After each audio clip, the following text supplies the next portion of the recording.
Ladies and gentlemen, do I have a massive treat for you guys today? And yes, it is true. No longer considered rumor, and this isn't clickbait.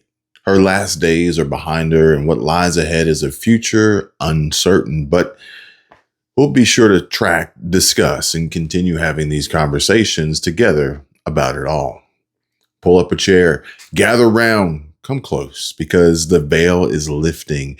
No more whispers in the shadows, no more half-baked rumors dressed up as alternative facts. This isn't clickbait. It's the cold, hard crack in the facade, or maybe more like punch to the face. And I know some of you are working and just tuning in with an earbud in or one ear or an AirPod in the other as you're just starting or finishing your shift, maybe even on your drive or your public transit commute home. And I do appreciate you being here with me. But what just happened is, well, something I saw coming and pretty much knew was bound to happen sooner or later. Her final act on the national stage is done, the curtain call echoing into an abyss of uncertainty, but we'll all be right here together, dissecting every twist, every betrayal, every dollar sign that glimmers in the dark. Together, we'll chase the truth and see just how deep down this rabbit hole goes. But if nothing else sticks from this expose, and trust me, plenty will, but if you don't take anything else away from this video, I want you to remember just one simple thing, an undeniable, irrefutable, constant, and unyielding axiom, almost definitive, or you know what, better yet, as precise as Newton's third law of motion, where every action demands an equal and opposite reaction. As revolutionary as Einstein's theory of relativity, warping time and space to reveal how the elite bend reality to their will. As foundational as Adam Smith's invisible hand in economics, that sly market force guiding self-interest into the gears of greed. It's the gravitational pull of power, the entropy of empire, disorder disguised as destiny. But let this one truth burrow into your bones, because if I've said it once, I've said it 1,000 times, hammered it home, etched it into the stone of 1,000 rants. Follow the money. It's not just the motive, it's the puppeteer, the poison, the pulse beneath every scandal. But by the time we peel back these layers, well, you'll see the strings, the slush funds, the donor dinners, and yeah, you'll be seething because they didn't just whisper the quiet part out loud. They broadcast it on prime time, posting it up on Reels and social media and on posts on X with a smirk and a super PAC check passed through USAID and more. Oh, and for the record, the internet is screaming right now, good riddance to Marjorie Trader Greene. As the self-proclaimed firebrand, the QAnon whisperer turned congressional chaos agent has finally tapped out. And so yesterday, or last night, November 21, 2025, she dropped the mic via a fiery X post and a sprawling 4-page manifesto announcing her resignation from Congress effective January 5, 2026, right on the heels of her term's natural expiration, dodging what would have been a bloodbath primary. No heroic exit, just a calculated sidestep from the Trump tidal wave that was about to swamp her and wipe her out. But in her own words, straight from the statement that's now viral fodder across X and every news feed from CNN to The Guardian, she's done playing the battered wife to a GOP machine that hopes it all goes away. She Epstein files, the same sealed secrets she thought she helped force a vote on just days ago. I'm not afraid to name names. And so if they want to give me a list, I will walk in that Capitol on the House floor and I'll say every damn name that abused these women. I can do that for them. And I'd be proud to do it. Now, but everyone's listening to her endless foreign policy riffs as she gripes, bitches, moans and groans, and goes on and on about Iran bombings and Israel aid, and a laundry list of perceived betrayals by Republican brass who she claims sold out America first for donor dollars. President Trump labeled her wacky, a traitor, and yanked his endorsement away, leaving her dead to rights, looking like a penny with a hole in it, and quite possibly the butt of all the jokes, allowing Jasmine Crockett and the Democrats the chance to have the last laugh after some choice, albeit off color, but definitely hurtful comments were made, hurled across the floor from the other side of the aisle, but we all know they left a mark on MTG. Come on, bleach blonde, bad built, butch body. Ironically, this coming from Jasmine Crockett, who the internet claims is literally shaped like a pile of shit. Jasmine Crockett seen laughing in a reaction video with Keke Palmer after making a meme out of MTG as a bleached blonde, bad built butch body. And look, and I just don't know how anyone could forget that one. But after weeks of ramped up public mudslinging, now she's hightailing it back to Georgia, vowing to live life to the fullest while teasing some vague new path. There is no plan to save the world or a 4D chess game being played. When common American people realize and understand that the political industrial complex of both parties is ripping this country apart, that not one elected leader like me is able to stop Washington's machine from gradually destroying our country, and instead the reality is that they, common Americans, the people, possess the real power over Washington, then I'll be here by their side to rebuild it. Until then, I'm going back to the people that I love, to live my life to the fullest as I always have, and I look forward to a new path ahead. I'll be resigning from office with my last day being January 5th, 2026, and I look forward to seeing many of you again sometime in the future. May God bless you all, and may God bless America. But you all heard her words, and now gubernatorial whispers or Senate dreams are lighting the entire internet on fire. What say you guys?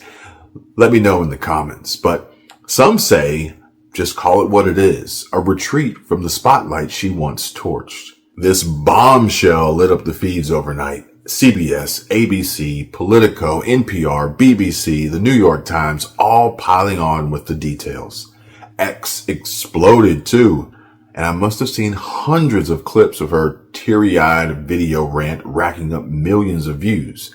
Memes roasting her anti-former ex-MAGA meltdown, it seems, and a chorus of reactions from the base calling it everything from courageous to cowardice. She clings to her seat till early 26, but make no mistake, this isn't just only partly voluntarily exile, but a preemptive fold against the primary buzzards circling her plummeting polls. And I've got about 1 billion comments that I want to show you all, like Jeffrey Lipscomb and his in response to Benjamin Ryan, who says, "Let the speculation begin." Jeffrey Lipscomb is guessing Senate run, governor, maybe explains her more moderate tone the last few weeks. While Bird in Flight 73 thinks she is clearly holding on to a card and intends to play it. We just don't know what it is yet. Sandwich posted this one that says, "I had a feeling her rebranding was motivated by a potential run for the White House, and this only solidifies that idea for me." Auntie Fa said she'd wager she'll change her mind by tomorrow. While Where Lily's Bloom commented, "Whatever she wants to be, governor or senator," and Keith Frank thinks she's going after Senator John Ossoff's seat. But there are some folks who are just happy to know she's leaving and will be gone soon. Drewski believes it is truly grand when the trash takes itself out. JT said, "We've had it with her too. Goodbye, now go away." And at Job Gual says, "Good riddance." But this one here from Lisa Williams says, "I was getting the impression she was going to be primary anyway." But here's where the real rot festers, the part that turns good riddance into a gut punch. Remember, folks, Follow the money. Remember, and never forget. And Appalachian Nana asks a damn good question, which is, she had it for sure. How many millions since she's been in Congress? And so you see, Green's swan song isn't some principled stand. It's a spotlight on the corruption she's danced with for years. That 4-page letter, well, it could be less of a farewell and more of a donor dodge, a desperate pitch to the elite class that she now decries, and the big pharma barons, the big tech overlords, and military-industrial complex kingpins who bankrolled her rise. And did you all know how Marjorie Taylor Greene got so rich? But according to Yahoo Finance, GoBankingRates.com, and Caitlin Moorhead, Marjorie Taylor Greene's net worth surged from about $700,000 before entering Congress in 2021 to roughly $25 million by late 2025. That was largely due to her majority stake in her family's commercial construction firm, Taylor Commercial Incorporated, which her disclosures value at up to $25 million. But folks, this is a Nancy Pelosi type rise to wealth here, and in just 4 short years, an over $24 million jump, a boost in how many dollars she has in the bank while she sits on her selfie recorded videos talking about how her family and her kids can't afford to buy groceries. And to allow Democrats to have some sort of moral high ground on this issue because they're the only ones talking about it, I think is a major failure from the Republican Party. And I'm not going to stand there and just keep talking the talking points when my own adult children can hardly afford health insurance premiums, when everyone in my district, it's the number one issue that I hear about day in and day out, not just people on the ACA, but people that have private insurance as well. And I think it's something that we have to talk about. And I don't see why the government needs to be shut down. I really don't. I believe that if Republicans learn to govern and wield power, they can use the nuclear option in the Senate. They can open up the government. We can get back to work for the American people, and Republicans can solve this problem that is a very big problem that we can't ignore. Well, which is wildly ironic and comical, as you will all see. And we point out some of her choice words in her viral farewell teaser about how hard it is to secure the bag. But from where I stand or sit, doesn't look like she had any trouble 50xing it and milking the system for 4 years just to bounce and leave, walk away with a very, very nice compensation package, pension, and lifetime free healthcare. Dan posts, MTG assumed office on January 3rd, 2021, and her resignation will be effective on January 6th, 2026, thus qualifying her for the congressional pension. Just. Not a huge one, only about $30K starting at age 62, but with huge lifelong medical and other benefits. Marjorie Taylor Greene is stepping down from Congress and warning Americans that there is no plan to save the world and no 4D chess being played, insisting both parties have already betrayed the people. She says she never changed, but broke with her party over H-1B visas, the AI takeover, 50-year mortgages, ending foreign wars, and demanding the full release of the Epstein files. Greene adds that no foreign country has any business influencing the halls of the U.S. Congress. Meanwhile, this family business, built by her father over decades, forming the core of her wealth, with her share appreciating rapidly during her political rise, it just so happens, and hitting 11 million in 2023 and then about $22 million roughly by the early half of 2025, and up another $3 million by the fall. I mean, geez, can you imagine? I can only. And who doesn't think that the family construction business benefited greatly from illegal, undocumented workers? As a conservative and as a business owner in the construction industry and as a realist, I can say we have to do something about labor, and that needs to be a smarter plan than just rounding up every single person and deporting them just like that. Right. So, and I'm going to get pushback on that, but Yeah. I'm just living in reality from here on out. Yeah. And if anybody's mad at me for saying the truth, then I'm sorry. Marjorie Taylor Greene, ladies and gentlemen, our next president. Sorry, JD Vance. Well, I mean, there's people are saying it. I go to dinner parties. Yeah, I heard you. Well, by the way, I heard you on Joe Rogan. And not only that, but there were additional boosts that came from her $174,000 congressional salary, real estate holdings, bank accounts, and active stock trading. She made over 450 trades since 2021, including a timely estimated $15,000 to $50,000 bet on the SPAC that became Trump Media and Technology Group in late 2021. But yet and still, she rails against being cast aside by MAGA Inc. for neocon puppets.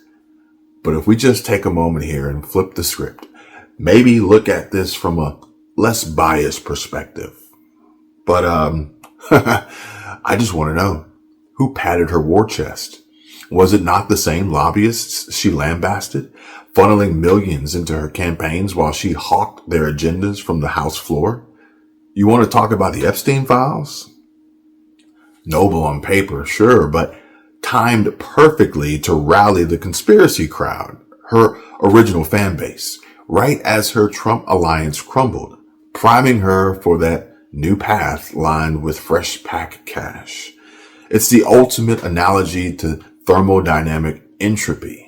Systems decay toward chaos unless energy, cold hard cash, is pumped in to maintain the illusion of order.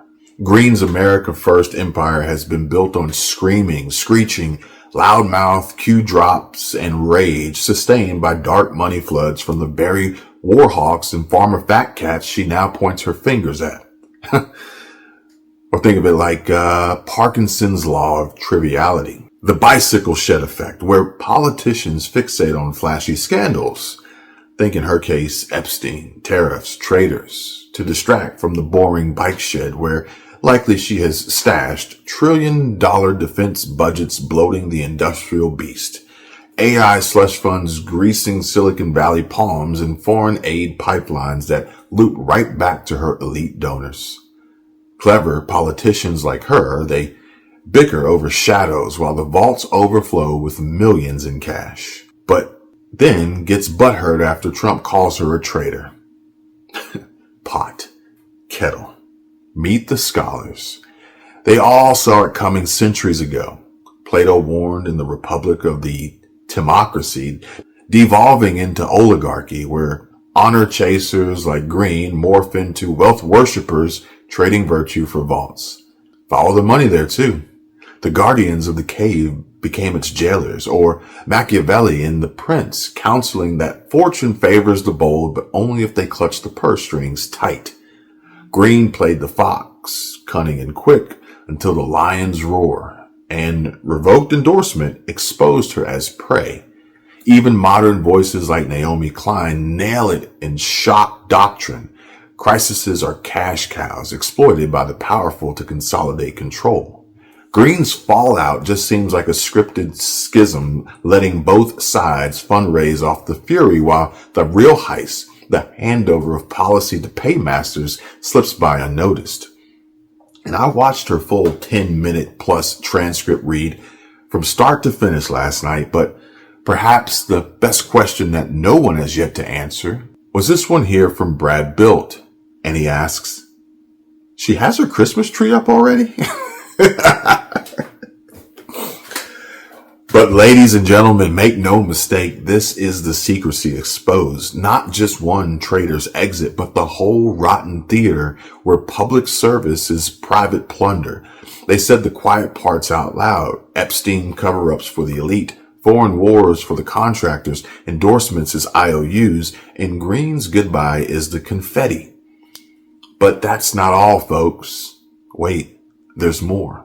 It gets worse because the claws have come out, ladies and gentlemen, but not just minutes after MTG says she spent millions of her own dollars helping Donald Trump get elected. Let me tell you what a traitor is. Tell you what, 6 months in, Steve, and here we are turning back on the campaign promises, and we bombed Iran on behalf of Israel. Yes, it was on behalf of Israel. A traitor is an American that serves foreign countries. Campaigned all over the country, spent millions of my own dollars helping him get elected. Another strong, boisterous female Trump supporter had a few of her own words to say. And you know who else has devoted tremendous efforts to not only helping Donald Trump get elected, but also in supporting his administration's efforts to deliver on campaign promises?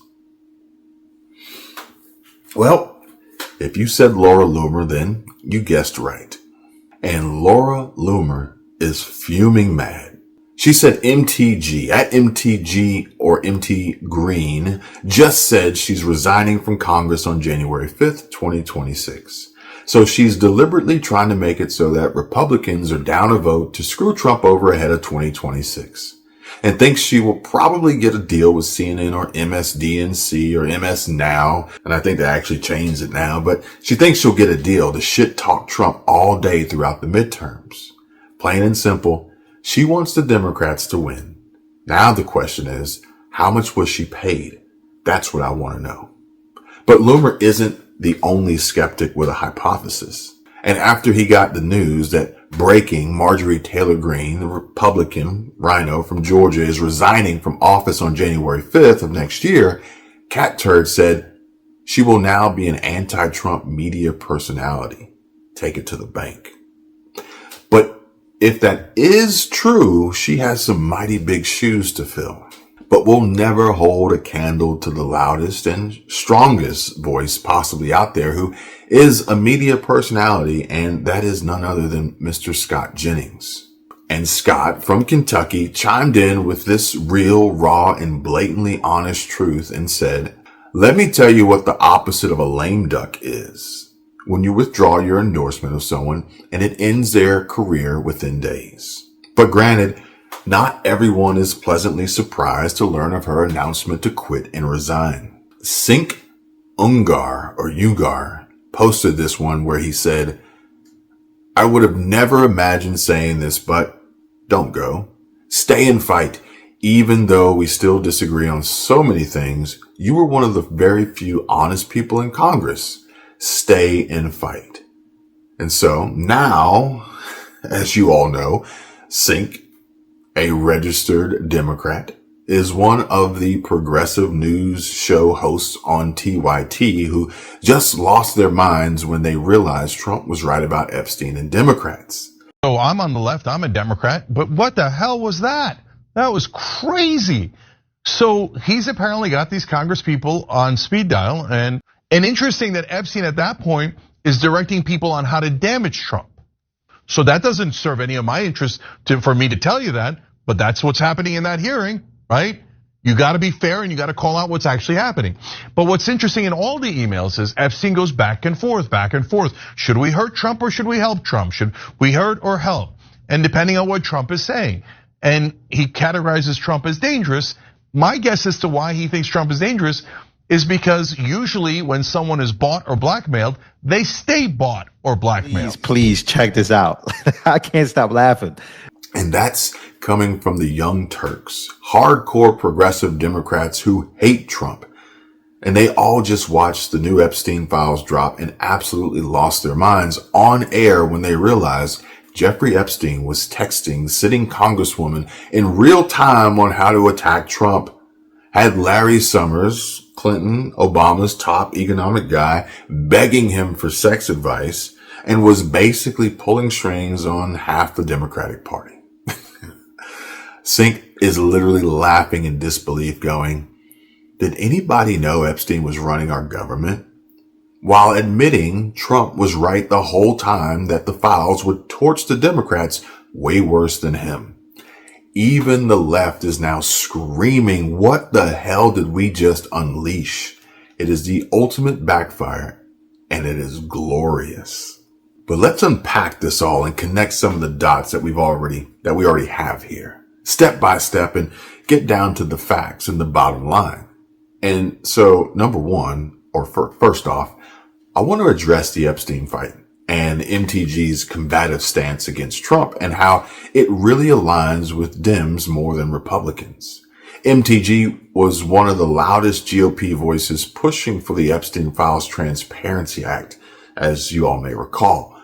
Seeing and or hearing Marjorie Taylor Greene outside the Capitol before the Epstein vote as she shouted, "That's what we did by fighting so hard against the most powerful people in the world, even the President of the United States, in order to make this vote happen today." And that's what we did by fighting so hard against the most powerful people in the world, even the President of the United States, in order to make this vote happen today. This came after Representative Marjorie Taylor Greene posted this on X, saying how the ratio on this post should serve as the ultimate warning to all of my Republican colleagues. You vote no on Tuesday to release the Epstein files and face severe outrage from America. And that she thinks Republicans don't have support from women, and this right here is a perfect example of why. But she might think that she forced the DOJ to release docs under Trump's administration, but as we discussed days before in past videos and chats and conversations we've had together, President Trump and likely Elon Musk were several steps, quantum leaps ahead of her and everyone else for that matter. Hence the implosion from the left. But she framed it as justice for victims, standing with survivors at press conferences and vowing to read every name on the House floor. But Trump called it a Democrat hoax to distract from his agenda, initially urging Republicans to vote no. MTG defied him publicly, tweeting warnings like, "You vote no," and face severe outrage from America. Side note, this post got ratioed hard by MAGA critics, but then there's the clear, it seems, Dem connection, where House Democrats, for example, Representative Robert Garcia and Summer Lee, introduced the subpoena motion in July of this year and cheered the bipartisan push.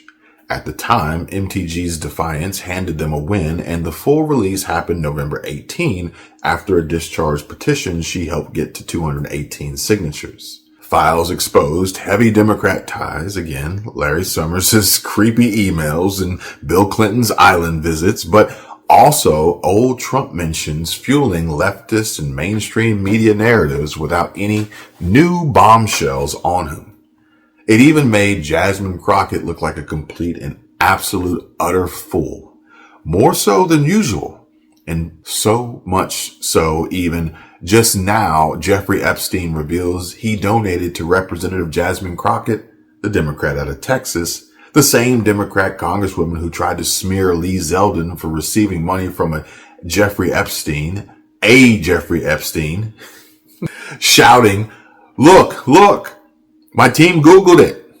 Dr. Jeffrey Epstein, I don't know at this point if I should feel sorry for you. I'm sure you're proud of your family name. How do you feel getting mixed up in that mess?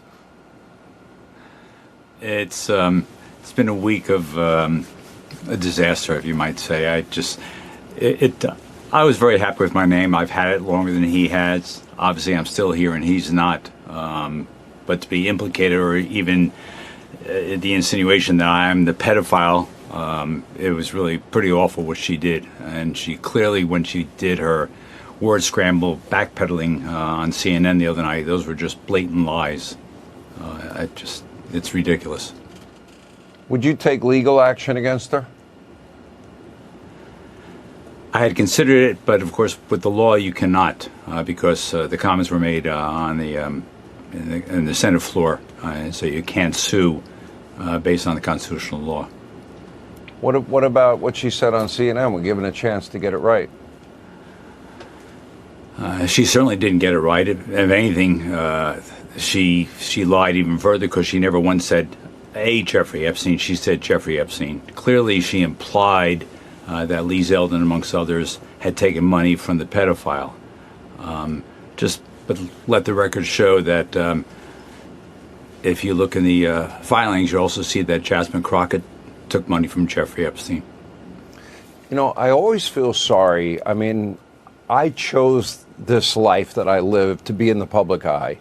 But for people that don't choose it and they get smeared and slandered and besmirched, I've often given advice to friends that have gone through that. It's very hard on them. Has this been very hard on you? It's been annoying. That's the best way I can say it. I've been inundated You're with... very gracious. A few too many texts, a few too many phone calls, people showing up at my home saying they're friends of mine. A reporter from the New York Post came by. It's just so silly. It's annoying, and that's what it was. Did you donate to Jasmine Crockett? I read you might. I was hoping this would go away already. I thought this would die down after a couple of days, but it just seems to keep going and going. Did you donate to Jasmine Crockett? I read you might. I did.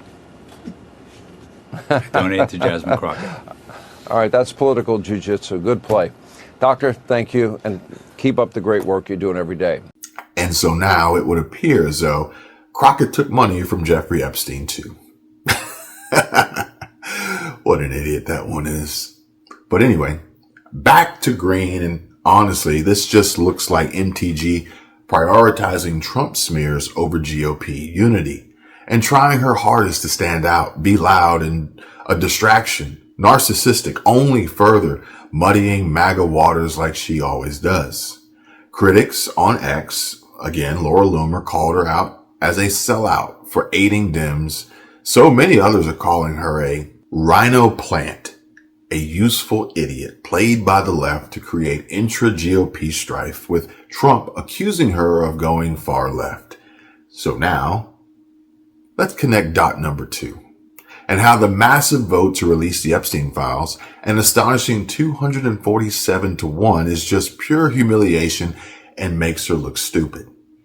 And so you see, the House vote on November 18 was a rout, 247-1, or near unanimous per Senate follow-up, bypassing Trump's objections. Only one GOP holdout, which was Representative Troy Nehls, stuck with the hoax line, getting buried in backlash. But while MTG crowded outside the Capitol, she says, that's what we did by fighting even the president to make this vote happen. But folks, all it did was it exposed her as out of step. Trump flipped and signed it, claiming credit, while the files spotlighted Democrat scandals like Hakeem Jeffries more than the GOP ones.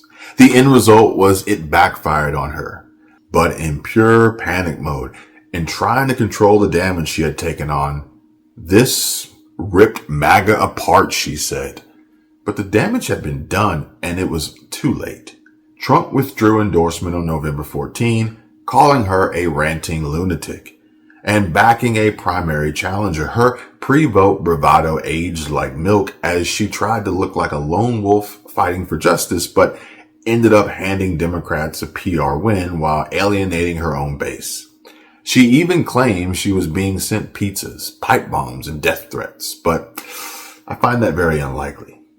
Number 3, Sink's post really paints him as the ultimate ally as MTG gets a nod from the left for all the work she has done to help them. Sink Ugar, the TYT host and a diehard Dem, posted a direct tribute after MTG announced her resignation, saying, and I quote, "I would have never imagined saying this, but don't go. Stay and fight, even though we still disagree on so many things. You were one of the very few honest people in Congress," quoting a post celebrating her exit as an anti-Semite down, and Sink added, "For all my disagreements with MTG, at least she was an American and cared about America." This echoes his post from earlier this year in May and a reply to her anti-war rant with left-wing and right-wing populists should unite, no more wars. However, it shows Democrat connection and a progressive tie-in to the left.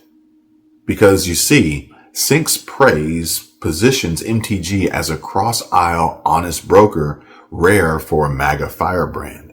But it also fuels the theory that if she's earning kudos from TYT, which hammered Trump on Epstein, was she unwittingly or wittingly advancing Democrat interests by continuously fracturing the GOP?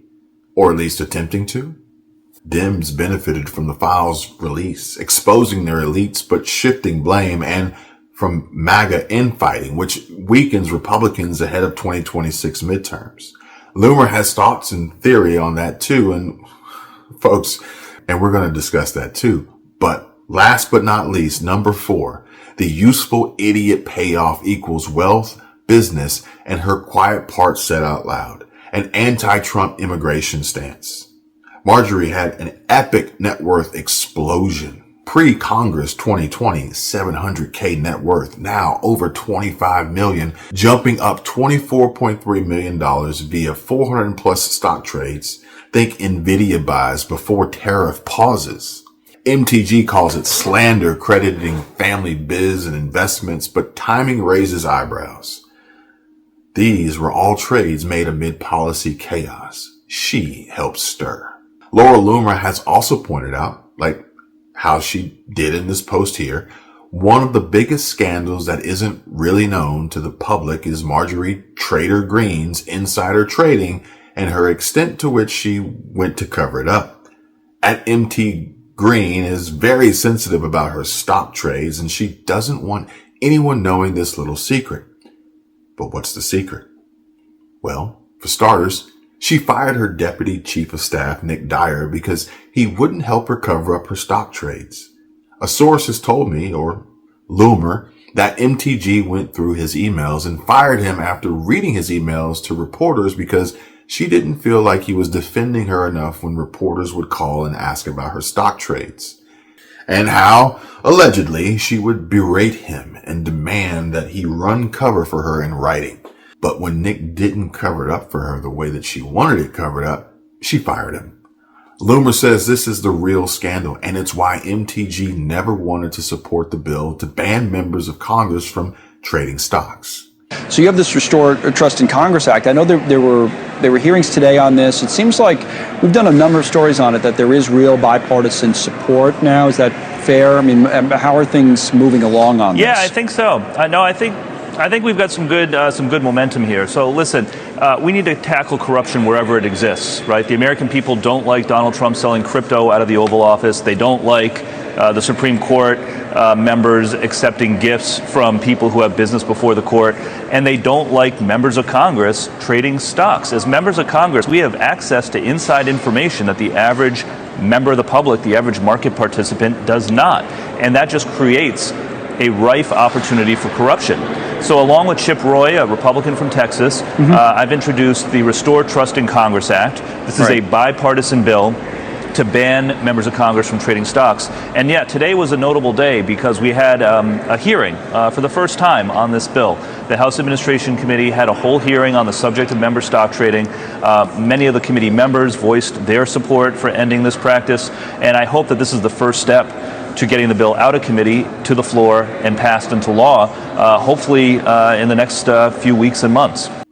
At Real Nick Dyer has since locked his X account down, but AOC has not. And AOC dropped this response on MTG retiring, saying she's carefully timing her departure just 1 to 2 days after her pension kicks in and after making millions of dollars insider trading stocks for weapons manufacturers and others while in office.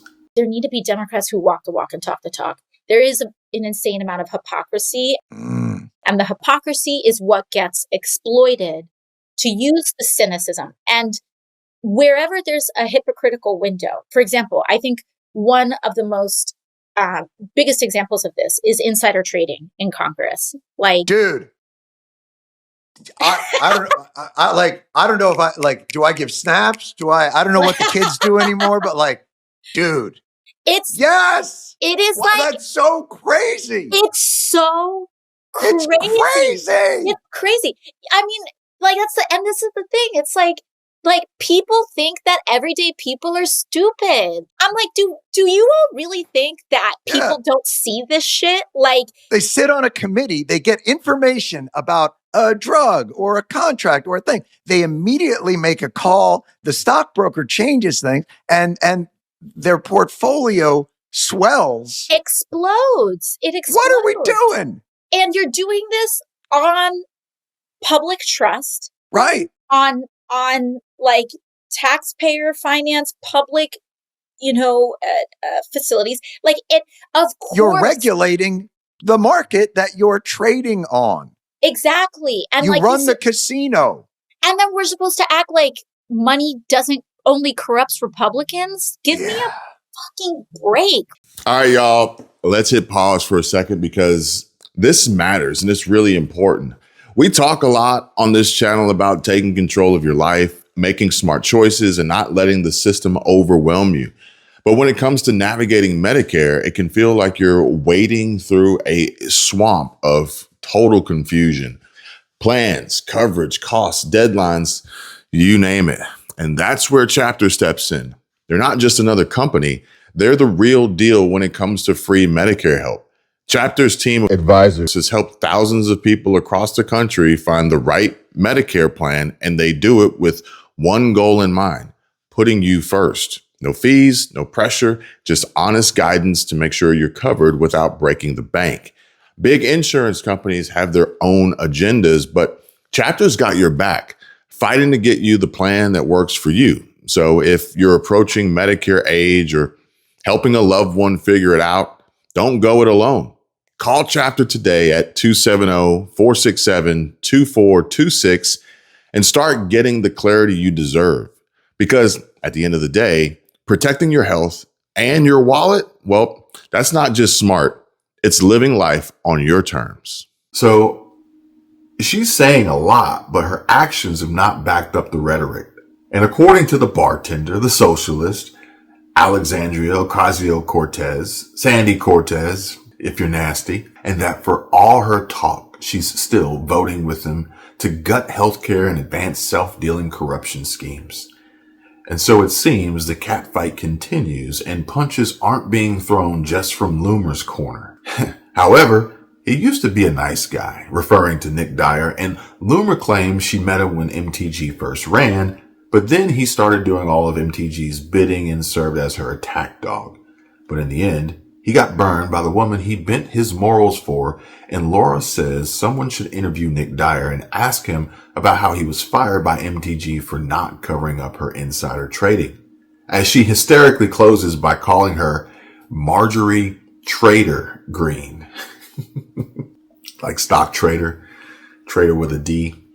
But you know who else I think needs to be interviewed and questioned about their dirty hands and involvement in scandalous cover-ups? Someone who bent down on her knees, quite often is what I hear, and tossed all her morals aside to cover up secrets bigger than Biden's obvious cognitive decline. Can you tell us why your administration didn't release the Epstein files? Can you tell us? 4 years, but you guys didn't do it. What's your take on it?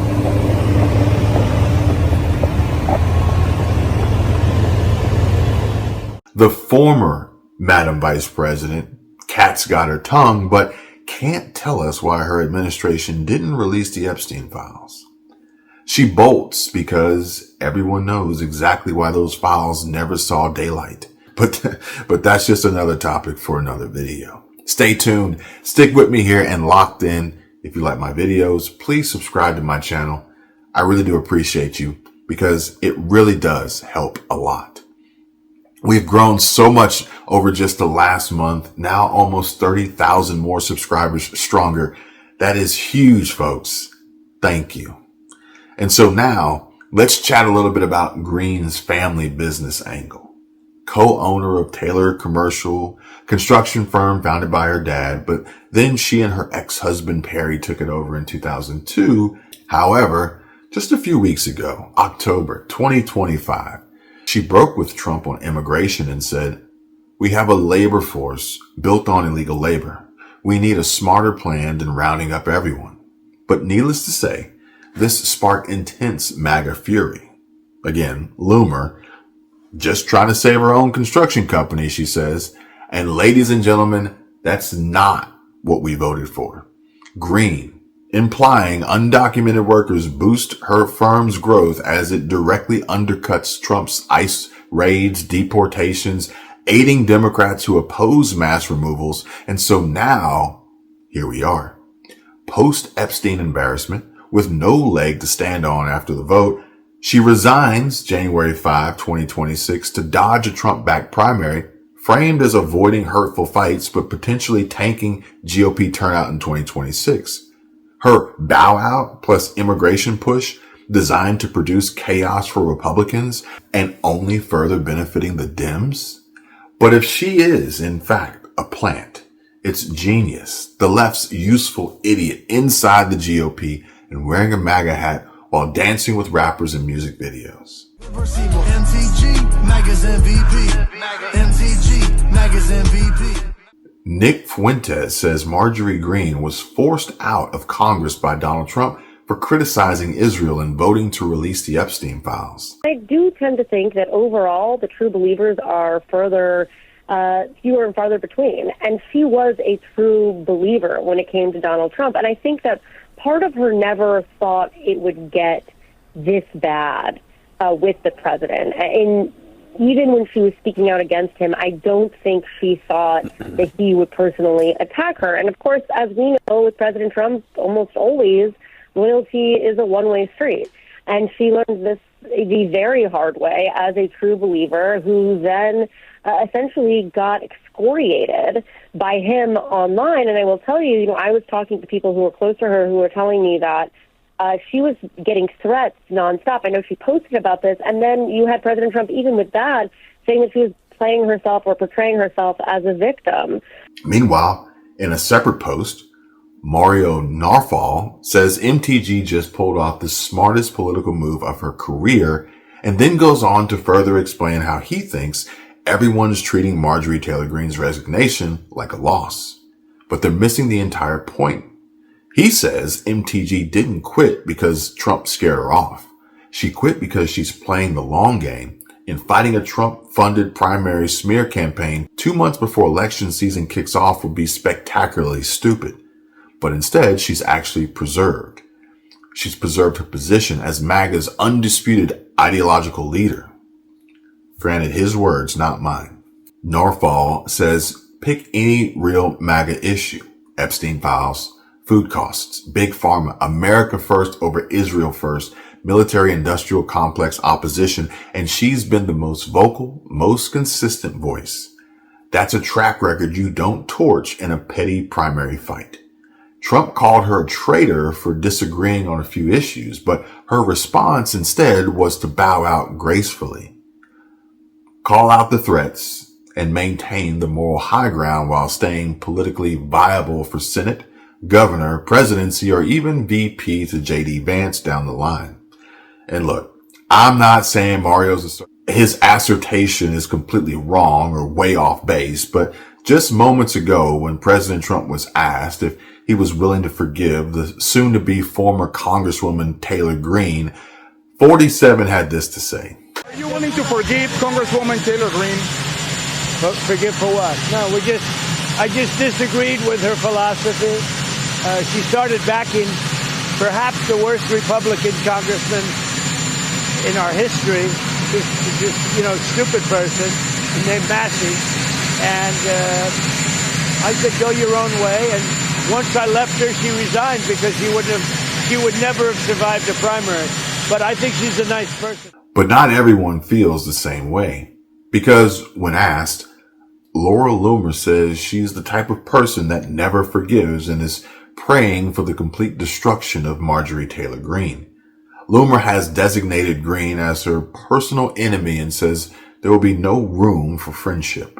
And I quote, I wish her nothing but the worst. So I'm the kind of person where I don't really forgive. So if somebody fucks me over or somebody shows me that they can't be trusted, I'm not going to be trusting them. I'm not going to do this whole little pretend forgiveness thing and be like, oh, I'm going to forgive my enemy. Marjorie, if she calls you a fed and she calls you a pedophile and she calls you crazy or she says you're mentally ill, like, why would you give this woman a second chance? So I wish her nothing but the worst. Good riddance. And there you have it, folks. Take it for what it's worth. But I know Sean Farash thinks that Marjorie Taylor Greene turning in her resignation effective 2 days after her pension kicks in, when she could have served her whole term, but instead she cashed out and ran, thinks she's a quitter and she wasn't forced out, but instead she quit. But yet and still, there are some, like Norfall, who call it the brilliant part of her plan as she exits as the principled one who wouldn't play battered wife to Trump's vindictiveness, while keeping herself as the top choice for MAGA's next generation of leadership. No messy primary loss on her record. No algorithmic destruction campaign eating away at her credibility. Just a clean exit with maximum future leverage. Mario thinks MTG isn't done, but instead she just refused to let Trump decide when and how her political story ends. He says that's not weakness, that's chess. And so in other words, Trump destroyed his biggest loyalist for putting America first, in his opinion, but also says this is why he didn't vote, because MAGA is dead. So I guess we can ignore everything before the but, right? Because if you aren't a part of the solution, then you must be a part of the problem, right? Bayou Blooms has probably a similar emotion that some of you may agree with and says, I'm conflicted here. Why would you quit because it got hard? Are you really just taking the pension and running? How can you say the American people are the only hope and then abandon the post the American people elected you to? Shouldn't you have been working to get more people like you into Congress to make a difference? This feels like a betrayal more than a principled stand. But in the end, she played herself, cashing out rich while burning bridges. And the bottom line is that she couldn't bear walk the span of a bridge too far from MAGA. She heads to the cashier to collect her windfall, perceivably for Democratic narratives. MTG's arc from Trump hype woman to Epstein crusader objectively helped Dems by forcing transparency, their idea first, and splintering the GOP, Trump versus her, equating to MAGA cracking up, while the likes of Sink and his plea cemented her as an unlikely left ally. But the 247-1 vote exposed her isolation, and her selfish, constructive, business-driven immigration flip sealed the Rhino label permanently affixed, stamped, imprinted, tattooed on her forehead, and no matter what hat she wears, it will never cover that up. Granted, these are thoughts, opinions, reactions, posts, replies, comments from all walks of life across the entire interwebs. And for example, this one here from Clandestine laughs after reporting breaking news. Marjorie Taylor Greene is officially stepping down from Congress in January. Excited he is. And the woke right just lost their beloved poster child, and MAGA just improved via subtraction. Clandestine wins again. And today seems to be the first day of the X crackdown and country of origin being exposed for a lot of these accounts, many of which are outside of the U.S. and in theory technically not eligible to even vote in U.S. elections. But be that as it may, their distaste for MAGA, for President Trump and or his closest and strongest supporters burns deep and dark. Clandestine proceeds to call Loomer a fool and just as big of an embarrassment as MTG. Wish we could get rid of her dumbass too, they say. But to counter, Joshua Engelman argues Loomer is not running around saying it's a sign Republicans are getting blown out and she knows it. That's not it. But instead, Trump exposed her. MTG, that is. Meanwhile, other trivial arguments ensue, like the origins of Merriam-Webster's definition of woke right, which apparently means that there's a certain group of people who claim to be right-wingers who are constantly bashing Trump all day, crying about Israel and sabotaging MAGA from within. It's essentially a left-wing influence op to poison the right from within. And so whether planted or just opportunistic, she's left MAGA muddied and richer for it. Classic useful idiot vibes. Green, that is. And so what's the play? And any thoughts on her next move? Look, I don't know for sure, but maybe. possibly a book deal or construction empire pivot. I wouldn't put anything past her, and I damn sure wouldn't give her my vote if she chooses to return. Way too toxic for me. Now, moving on and further expanding on and developing this story. A worthwhile conversation to stick around for here, folks. And that is as it relates to the first Oval Office meeting yesterday in a somewhat surprising, or not surprising really, exchange between the commander-in-chief and the mayor-elect, soon to be head man in charge of the country's largest, most populated city. I love Trump's interaction with Mamdani in the Oval Office. I thought it was absolutely the best way to play it. Because, like, let's be real. These two dudes do not fucking like each other. Like, Mamdani has literally called Trump a fascist. And the funny thing was, one of the reporters there actually asked the question. They actually asked Mamdani, do you still think he's a fascist? And Mamdani tried to give a political answer. He was like, well, Trump was like, just say yes. He was like, it's so much easier. Just tell them yes. Because Trump was like, I'm not going to get into a fucking argument about the names you've called me. Because he's a fucking adult. And he recognizes this man is going to be the mayor of New York City, America's largest and most populated city. So Trump realizes, I'm going to have to work with this guy. I'm going to have to get along with him for the betterment of America. But the fun thing is to watch all the liberals that are losing their fucking minds because Trump was nice to Zoran. Of course he was nice to him. He's going to be the mayor of New York City. What does he gain by treating him like an asshole? Like, let's be real. Even after this meeting, even though they were laughing and joking, Zoran knows that Trump doesn't like him. And Trump knows that Zoran will never like him back. So just be real about it. You're two guys that don't like each other, but you have to work together. So let's follow Trump's example and at least start out on a nice foot. Mamdani voters are continuing to experience the most absurd levels of buyer's remorse after something I would have thought most functioning adults would have picked up on, and that is thinking that a multi-generational, multi-millionaire socialist could be lying to them. Crazy. I know, right? Quick one for the mayor. Why did you fly here? Aren't trains greener? I'll use every form of transit, and I want to make sure that they're all affordable in New York City, and that's why making buses fast and free is a centerpiece of our campaign. There is a bus that goes. Well, but I know, but it'd be fluid. That's a lot quicker too. You know, I mean, he's working very hard for him to be. That's a very long drive. I'll stick up for you. You know, the plane takes you 30 minutes, and driving takes you a long time. Watch as this furious Mamdani supporter explodes after his meeting with the president yesterday. Oh, and yes, yeah, he took a flight. He didn't drive a car. He didn't take Amtrak. No, he hopped his socialist ass in a plane. Rules for thee. I just wanted to talk about your sign. It says, Jesus condemned the rich. Matthew 19:44. And what does the other side say? America is not a Christian nation. Why do you say that? First Amendment.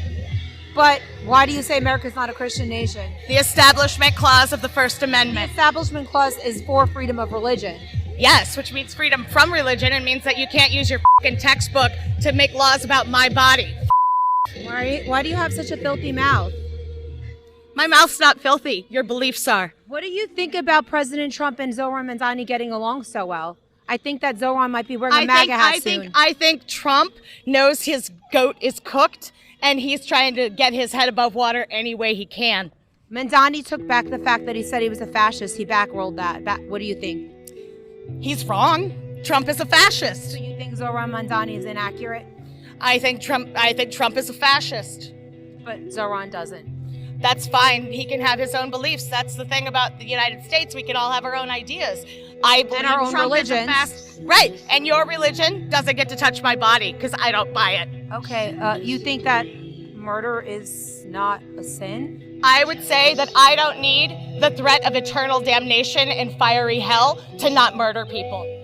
Because I'm just a good person. I don't need the threat of What God makes you a good punishing me. person? Because I have a moral compass and I don't try to hurt people. Would you say a moral compass would be for cheering on the death of the innocent babies? Okay, so I used to be a medical professional, and it's not a baby. It's not a baby unless it can live outside the womb, which doesn't happen until around 24, Most medical 40 professionals weeks. would disagree. What kind of medical professional were you? I was an ER nurse, and they do not You were disagree a with registered ER nurse? Yes, and they do not disagree with me. You misconstrue the facts. And I am done talking to you, so have a lovely day. So we're here outside of the White House with somebody who says she was a registered nurse. She has Antifa, look. Yeah. Oh, wow. My grandfathers were Antifa. What's Antifa? I'm asking. Anti-fascist. But is it an organization in the modern day? Oh, totally. I have my card. Do you want me to show you? No, they say it's not real. Let me find my card. Let me get it. Oh, I forgot my card. They don't have membership cards. Do you condemn Antifa's violence? I condemn any political violence, and I really condemn the president threatening sitting members of Congress and wanting to say that they need to be hung. Do you condemn the sitting members of Congress for saying that the military should disobey the commander-in-chief that was duly elected? That's fascist. No, they said they don't have to follow unlawful commands. I want to hear what you're saying. I'm trying to get your opinion. Unlawful. No, I'm really trying to understand what you're trying to say, but your music is loud. Don't touch me. I'm not touching. Don't put your arm around me. You are not loving. You are not kind. But you are? No. But I'm not claiming to be. But you said you were. But I'm not claiming a religion. When did I say I was loving and kind? I could probably very much hurt you if I wanted to, but I wouldn't, because my fists are not worth certain faces. America is not a Christian nation. I would tend to agree. Some children! This woman who is out here advocating, unfortunately, for the deaths of innocents that live in the womb is having a meltdown because Zohran Mamdani is no longer saying that President Trump is a fascist, which is great news because for the first time, I agree with Zohran Mamdani. Have a wonderful day, Miss Antifa. She's in Antifa. She has Antifa on her thing. Let's see. Hi, would you like to talk to the media today about your vile Antifa friend? We're going to walk.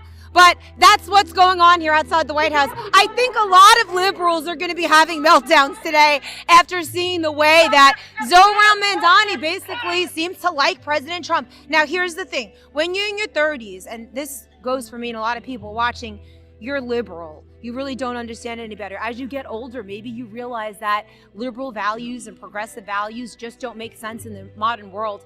And maybe if Trump mentors Mamdani and takes him under his wing, teaches him about capitalism, teaches him how to actually fight for making America and New York great again, maybe his viewpoints will change because he's young enough to morph. And, you know, that's the hope. We all want great things for America. We all want great things for New York. And I think the individuals here, the Antifas, look at that person there dressed up as what is that, Gary? Some sort of weird animal, a dinosaur. These quote-unquote Mamdani protesters, they're going to have absolute meltdowns, believe me, when Zohran Mamdani all of a sudden starts moving away from his progressive socialist ways. Maybe he'll one day be a Republican.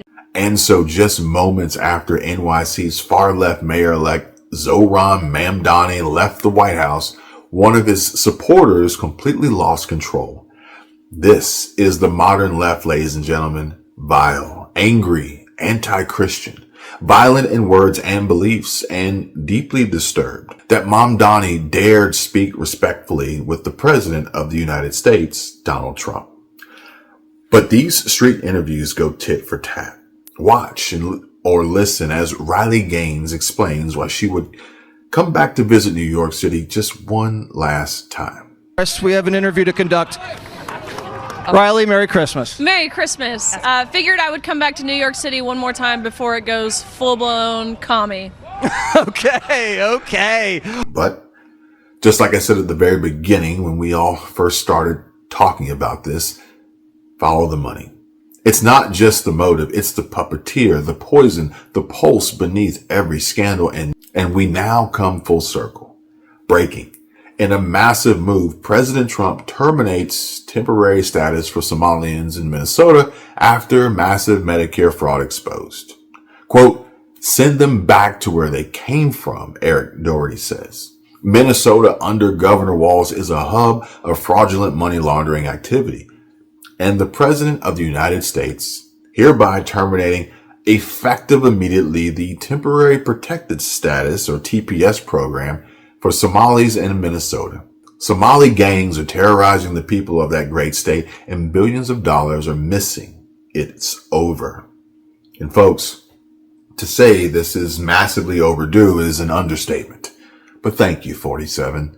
This isn't some isolated outrage. It's the rotten core of a system rigged from the inside out.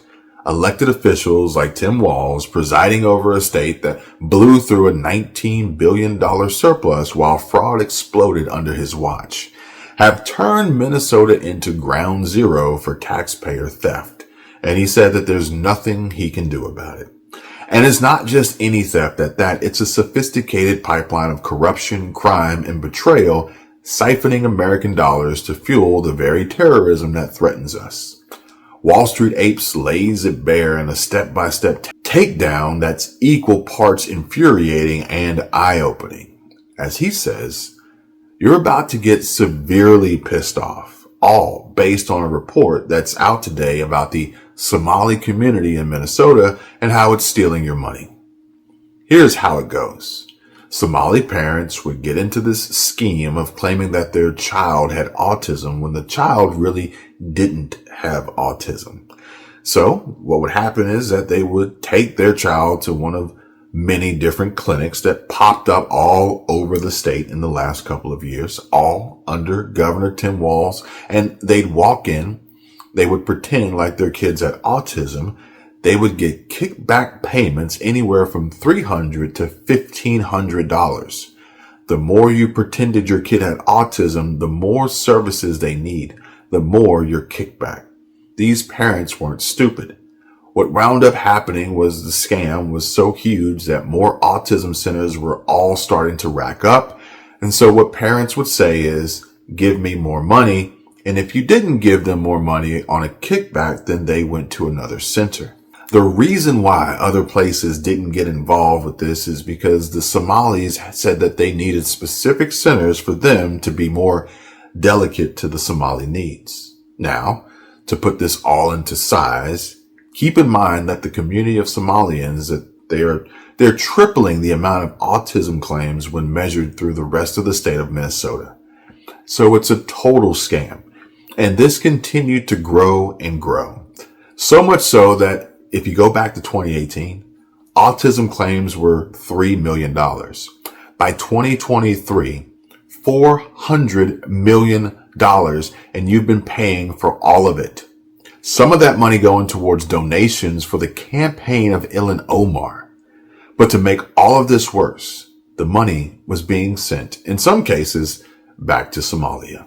Know that 25% of Somalia's GDP comes from remittance, money being sent from the United States to Somalia. Hungry children are silenced and called bigots and racist and intolerant. And when you understand the entire game plan, it starts to make sense. Did you guys know that 25% of Somalia's GDP comes from remittance, money being sent from the United States to Somalia? So the strategy is to steal money from the American taxpayer, give Somali residents free housing, free food, free school, free healthcare. Give them such a comfortable lifestyle that they can afford to have 4 or 5 children, while the native-born population struggles to have 1, 2 if they're lucky. And then as their population outgrows the native population, they have more political power. And then they can enact legislation that exclusively benefits Somali people. And the money that's not exclusively for them, they can just steal it through fraud. And the more money they get, the more they send back to Somalia, because that is their goal. You heard the guy say it. And that money, when it got to Somalia, was funding terrorism. That's right, folks. And Al-Qaeda's funder are the taxpayers of Minnesota and the United States of America. Now, Al-Qaeda has killed more Americans than anybody else. And so basically, this is what it is. They're stealing your frickin' money. Federal investigations back this up. Autism claims for Medicaid skyrocketed from $3 million in 2018 to $399 million in 2023, with providers exploding from 41 to 328. Many Somali-owned, demanding culturally appropriate setups to game the system. 1 in every 16 Somali 4-year-olds in Minnesota got slapped with fake diagnosis, triple the state average. Kickbacks flowed to parents, bills were inflated or phantom, and the cash? Hawaii networks funneled millions back to Somalia, where Al-Qaeda's deadliest affiliate skimmed its cut. Dozens charged, billions stolen, and vulnerable Americans left without real care, like the man who died alone after a Somali-owned home health firm billed $462 a day for nothing. In an East Side St. Paul apartment, Found him like this, called 911. a man is found dead. He's got rigor and lividity, so he's been deceased for a long amount of time. Mickey Clemmer's son, 39-year-old Rick Clemmer, died of what the medical examiner ruled natural causes, an enlarged heart. But what KARE 11's investigation uncovered through Medicaid billing records and police body cameras Rick was last seen yesterday. makes Rick's mom now suspect what played an enlarged role is neglect and fraud. If they were really providing him the services they should have been, he would be here with me. This is what he looked like just before moving to his ICS apartment. 8 months later, the change drastic. Records show his ICS provider, a private company called Ultimate Home Health Services LLC, billed $461 every single day, claiming they provided Rick, on average, almost 12 hours of ICS service daily. I can definitely confirm that those days there was nobody there. Nick Sorter nails the fury. Breaking. President Trump announced he is terminating temporary protection status for all Somalis in Minnesota. Ilhan Omar is going to lose her shit over this one. Send them all back now. Hundreds of thousands of them have taken over Minnesota and have stolen hundreds of millions of dollars in U.S. taxpayer money, funneling the money to terrorist groups backed in Somalia. Eric Doherty echoes the reclamation. Just now, Representative Ilhan Omar, the Democrat from Minnesota, Somalia, is livid, or the new Somalia, is livid after President Trump terminates Somali migrants' temporary legal status in all of Minnesota. A new, stunning report from the City Journal showing a massive fraud scheme in Minnesota. You have to hear about this. It involves false autism claims, the Somali community, and connections to a terror group. Let's explain over at The Wall. Now, it all revolves around Autism and HSS program. That is Minnesota's Medicaid Housing Stabilization Services. Now, this was created to help seniors, addicts, and others find housing, but the criteria to enter this program was incredibly loose and therefore easy to take advantage of. It's led to fraud and costs absolutely exploding. Just 5 years ago, in 2020, costs for this program were $2.6 million. 4 years later, by 2024, cost had been over $100 million, 104. Through the first 6 months of this year, costs are at $61 million, meaning if you double that over the entirety of the year, you're looking at $122 million. In 5 years, from $2 million to $122 million. Now, why? 6 people are accused of defrauding HSS, and they're members of the Somali community, but this just gets worse. Her people have stolen hundreds of millions in federal dollars, and it's now been exposed. We're taking our country back. Derek Evans demands justice. Breaking. The Minnesota taxpayers are funneling money through fraudulent autism claims back to Somalia, where that money lands in the accounts of linked Islamic group. Deport every single one of them and arrest everyone who helped. If we take a look at Minnesota's federally funded autism program. Now, several people, and this is an example, a woman in the Somali community, are co-conspirators, and they're accused of recruiting kids for autism therapy. They brought in families, had them convinced to get their kids diagnosed as autistic. In fact, these families ultimately ended up having various social services bid for their children, competing with the number size of check that they would get. It didn't matter if the kids had autism. And what happened? Autism claims to Medicaid surged. In 2018, $3 million. By 2023, listen here, from $3 million to $400 million. Dustin Gray cuts to the chase. Even Matt Walsh doesn't mince words. The whole Somali economy runs on fraud and piracy. It's part of their culture. No surprise that they come here and continue with these customs. And American Papa Bear exposes the invasion angle. What's crazy to me? What's crazy to me is the fact that there are Muslims immigrating and seeking asylum in our country when there's 56 other Muslim countries out there that they could easily go to and not have to change a damn thing, because it's exactly what they want in those other countries, but they're choosing to come to the West that's founded on Christian values, that allows gay marriage and women to walk around in public pretty much wearing whatever the fuck they want to. That seems weird that they're coming here. You know what else seems weird? The fact that the most of the people that are coming here are not women and children. It's men that are of military age. You know what else seems weird? The fact that they came to a country that they so desperately claim to love, but then they're shouting death to America in Dearborn, Michigan. That seems funny. What's crazy to me is that there are Muslims immigrating and seeking asylum in our country when there are 56 other Muslim countries out there that they could easily go to and not have to change a damn thing. They're choosing to come to the West that is founded on Christian values. Also, what is weird is that most of them coming here are not women and children, but males who are of military age and shouting America in Dearborn, Michigan. It has always been and will always be about conquering the West. Wake up. This is the inside job we've been warning about. Elected enablers like Walz and Omar turning a welcoming state into a fraud factory while military-age migrants flood in, not fleeing peril but exploiting it to conquer from within. Billions of tax dollars vanished, feeding our future, housing the stabilization, autism mills, all under Democratic watch, funding while Americans foot the bill and die neglected. But here's where the rot spreads nationwide and the betrayal cuts deepest. As President Trump slams the door on Minnesota's scam, look south to New York City, where Zohran Mamdani's stunning mayoral win on November 4 ushers in the next wave of chaos.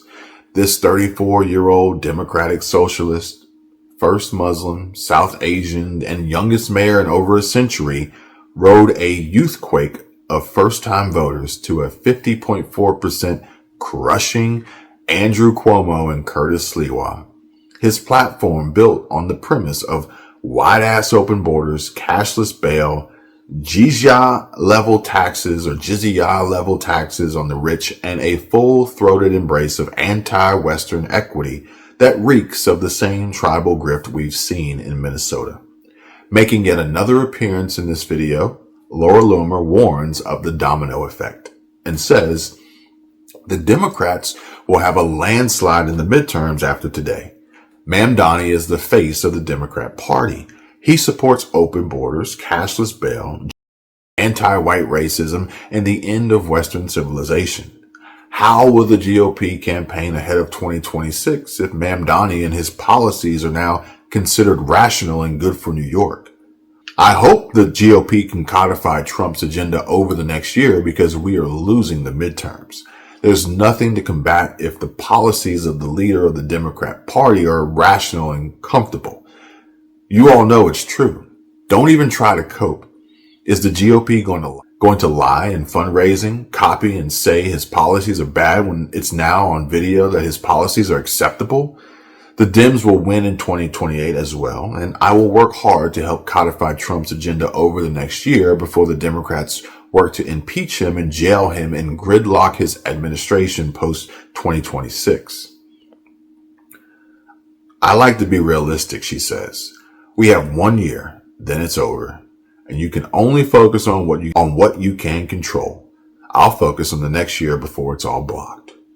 Mamdani's NYC isn't an outlier. It's the blueprint. We've talked about this. Fraud pipelines like Minnesota's will metastasize in sanctuary cities, laundering welfare into terror slush funds, all while officials virtue signal about diversity. Autism providers jumped from 41 to 328 in 5 years. Now, City Journal reports that the Somali fraud rings send a lot of money back to Somalia. 40% of households in Somalia get remittances from abroad. That totals $1.7 billion. That is more than the entire budget of the Somali government. Money being sent abroad, from abroad, back to Somalia.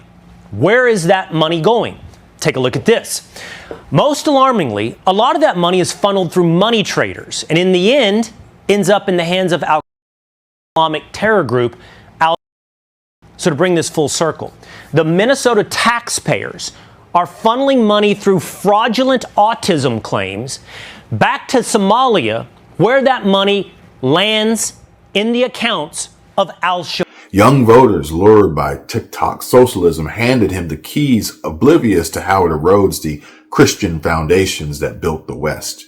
Males of military age chanting "Death to America" in Dearborn? That's the vanguard conquering, not contributing.